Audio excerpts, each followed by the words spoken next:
ইয়ান্না বেলা ঠাডার শব্দ গেছে ঘুম ভাঙ্গা। হাতের কথা মতো মুই রেডি হইয়া তার পিছে পিছে যাইতে আসি। হ্যার নাকি মিশন আছে। উমা বাইরে যাইয়া দেখি বৃষ্টির পরে বাবারে বাবা, ঝকঝকা ফকফকা আকাশ। হাঁটতে আছে আর হাঁটতে আসি, এমন এক থবরা মোর নিজে দেখলেই হাসি পায়। সামনে গিয়ে আমি একটু চকচক আকাশ দেখতে আসি, এদিক ওদিক ভিউ নিতে আসি। সুন্দর সকাল, সকাল উঠলে যে কি মজা। না উঠে জীবনটা বরবাদ। এর মধ্যেই দেখি দাদু আমার টেসলা নিয়ে এসে রেডি, যাতে গাড়ি খুঁজে আনছে। পরে হামাইলাম চা চাই, দেখি বাবারে বাবা, জেট প্লেনের মধ্যে দিল ছুটাইয়া। সামনে এই কানি বিল্ডিংটা দেখলেই আমার জন উইকের কথা মনে হয়, কাইন্ড অফ ভালোই লাগে বিল্ডিংটা। রাস্তা ফাঁকা থাকা ভালোই জোরেই যাচ্ছে, অবশ্য আকাশটা অনেক সুন্দর লাগতেছে বৃষ্টির পরে। বেশ কিছুক্ষণ আসার পরে আমরা গন্তব্যে চলে এসেছি। একটু পরেই টেসলা থেকে নামবো।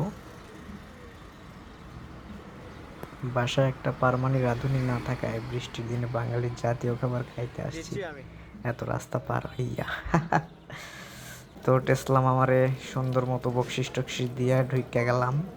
হাত টাত পরিষ্কার কইতে দেখি দাদু মোর একদম বসে পড়ছে। এখানে তো খাবার দেওয়া রেডি, নিয়ে এসে দিয়ে দিছে। দেখি কেমন কি।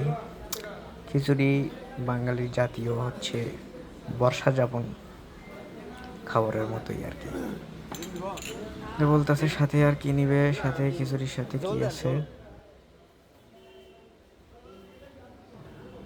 নিয়ে আইসা দাদুর ওপিনিয়ন কেমন হয়েছে।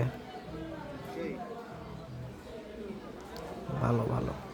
তোমার থোবরা খান দেখাইয়ে মুই একটু খাওয়া শুরু করবো এখন। খাওয়া দাওয়া শেষ, পরিষ্কার পরিচ্ছন্ন হয়ে এখন লাইনে দাঁড়াইতে হবে হাজিরা দেওয়ার জন্য।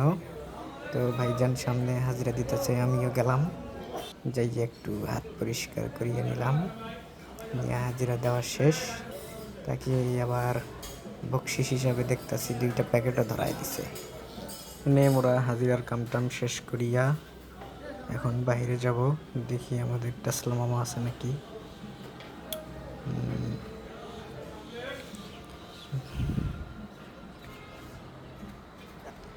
আশেপাশে কোনো টেসলা মামা নাই, তো একটু সামনে যাওয়ার পরে একজনকে পাওয়া গেল। ভয় পাবেন না, মাঝে মাঝে এরকম থোবরা চলিয়ে আসে আর কি। সামনে গেলাম, সামনে যায় রিক্সা একটা নিয়ে চলে আসলাম। এই তো মামারে সাবধান করে দিলাম, মামা সামনে প্লাস্টিক দীক্ষা শুনে চালাইয়া যাও।